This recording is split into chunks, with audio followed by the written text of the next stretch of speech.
नमः शिवाय। हर हर महादेव। देवों के देव महादेव, माता पार्वती, भगवान कार्तिकेय और श्री गणेश के पावन चरणों में कोटि कोटि प्रणाम। भक्तों, एक बात हमेशा याद रखिए, ना पैसा लगे ना खर्चा, रोज करो शिव चर्चा। जी हाँ भक्तों, जो भी श्रद्धा और विश्वास से शिव चर्चा सुनता है, उसके जीवन के बड़े बड़े संकट भी महादेव की कृपा से दूर हो जाते हैं। आप सभी बहुत भाग्यशाली हैं कि आज आपको भोलेनाथ की सच्ची और चमत्कारी शिव चर्चा सुनने का अवसर मिल रहा है।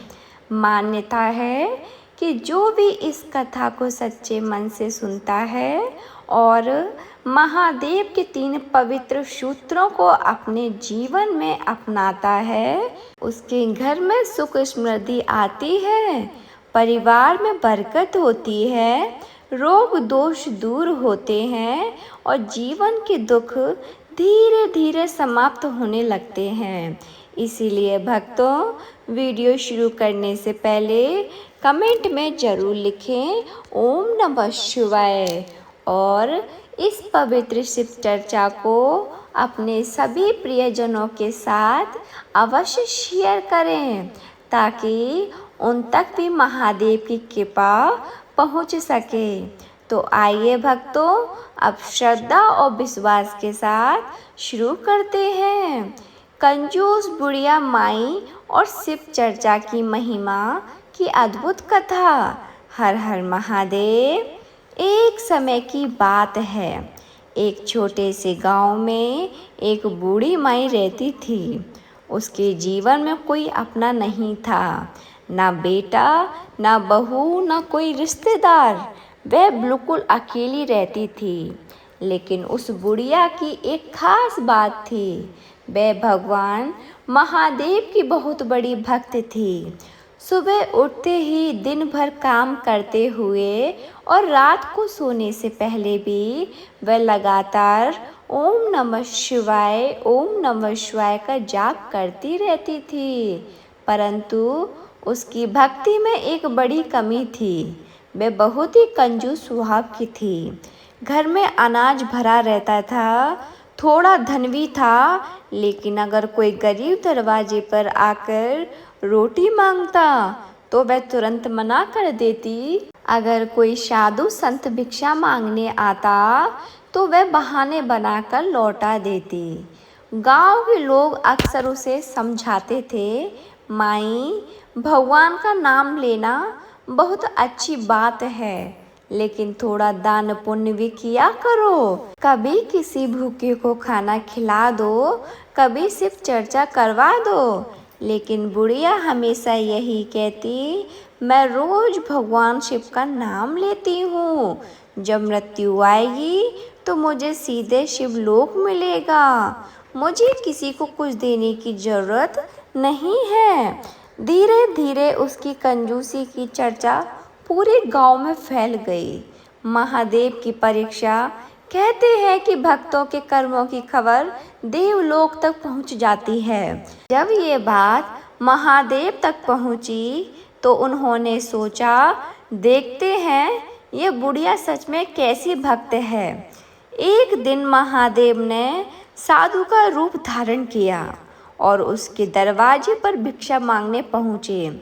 साधु ने आवाज़ लगाई, माई, कुछ खाने को मिल जाए, मैं बहुत भूखा हूँ। बुढ़िया बोली, अभी तो घर में कुछ भी नहीं है, बाद में आना।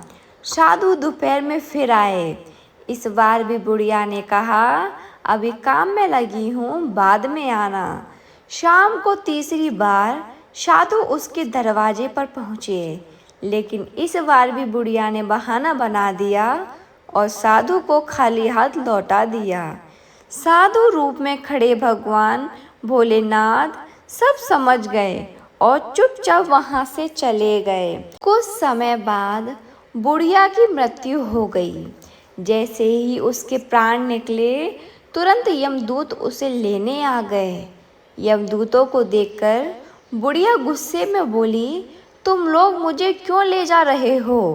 मैं तो भगवान शिव की भक्त हूँ, मुझे शिवलोक जाना चाहिए। यमदूत बोले, चलो ये फैसला महादेव ही करेंगे। और वह उसे लेकर सीधे शिवलोक पहुँच गए। जब बुढ़िया महादेव के सामने पहुँची तो उसने हाथ जोड़कर कहा, हे भोलेनाथ, मैं रोज आपका नाम जपती थी, इसलिए मुझे आपके अपने धाम में स्थान दीजिए। तब महादेव मुस्कुराए और बोले, तुमने मेरा नाम तो जपा, लेकिन कभी किसी भूखे को भोजन नहीं कराया, ना किसी साधु को भिक्षा दी, ना कभी दान किया और ना ही कभी सिर्फ चर्चा करवाई। सिर्फ नाम जपने से ही मुक्ति नहीं मिलती है, उसके साथ सेवा और दया भी जरूरी है। यह सुनकर बुढ़िया को अपनी गलती का एहसास हुआ। वह रोने लगी और बोली, प्रभु, मुझसे बहुत बड़ी भूल हो गई, कृपा करके मुझे सुधारने का एक मौका दीजिए। महादेव ने कहा, ठीक है, मैं तुम्हें 7 दिन का जीवन देता हूँ। इन 7 दिनों में अच्छे कर्म करो। जैसे ही बुढ़िया धरती पर लौटी, उसका व्यवहार पूरी तरह बदल गया। अब वह हर आने जाने वाले को भोजन कराती, गरीबों को कपड़े देती, भंडारे करवाती और दान पुण्य करती। गांव वाले भी हैरान थे कि अचानक यह परिवर्तन कैसे आ गया। 7वें दिन उसने पूरे गांव को बुलाकर एक भव्य शिव चर्चा का आयोजन किया। शिव चर्चा में सुनाई गई कथा। शिव चर्चा के दौरान बुढ़िया ने एक कथा सुनाई। एक गरीब भाई था और उसकी एक बहुत अमीर बहन थी। भाई मेहनत मजदूरी करता था, लेकिन फिर भी बड़ी मुश्किल से घर चलता था। उसकी पत्नी भगवान भोलेनाथ की सच्ची भक्त थी और हमेशा शिव भक्ति में लगी रहती थी। एक दिन बहन के घर शादी थी, लेकिन उसने अपने गरीब भाई को निमंत्रण नहीं दिया। भाई को जब पता चला तो वह दुखी हुआ, लेकिन फिर भी बहन के घर उपहार लेकर पहुंच गया। बहन ने उसे फटे कपड़ों में देखकर शर्म महसूस की और उसे एक कमरे में बंद कर दिया। भाई 2 दिन तक भूखा प्यासा वहीं पड़ा रहा। आखिर एक रिश्तेदार ने दरवाजा खोला और भाई चुपचाप वहां से निकल गया। रास्ते में चलते चलते वह भूख और प्यास से बेहोश हो गया। तभी भोलेनाथ और माता पार्वती एक बूढ़े साधु और माता का रूप लेकर आए। उन्होंने उसे पानी पिलाया और कहा, बेटा, पास के बगीचे से कुछ तरबूज और ककड़ी तोड़कर अपने थैले में भर लो। जब भाई घर पहुंचा और उसकी पत्नी ने तरबूज काटे तो उसमें से हीरे, मोती और सोना निकलने लगा। भगवान की कृपा से वह रातों रात धनवान हो गया। कुछ समय बाद भाई अच्छे कपड़े पहनकर अपनी बहन के घर गया। अब बहन ने उसका खूब सम्मान किया।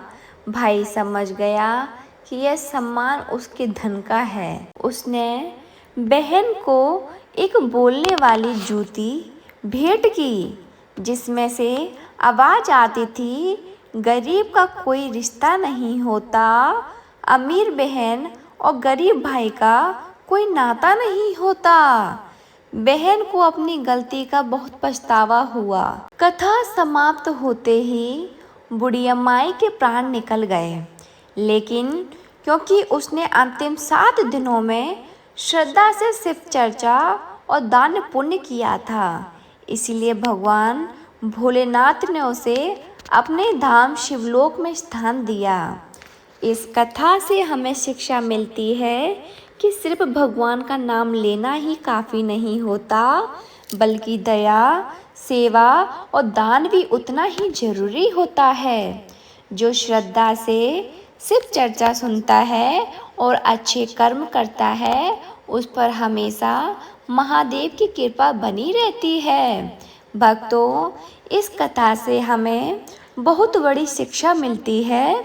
सिर्फ भगवान का नाम लेना ही पर्याप्त नहीं है, बल्कि उनके बताए गए मार्ग पर चलना भी उतना ही आवश्यक है।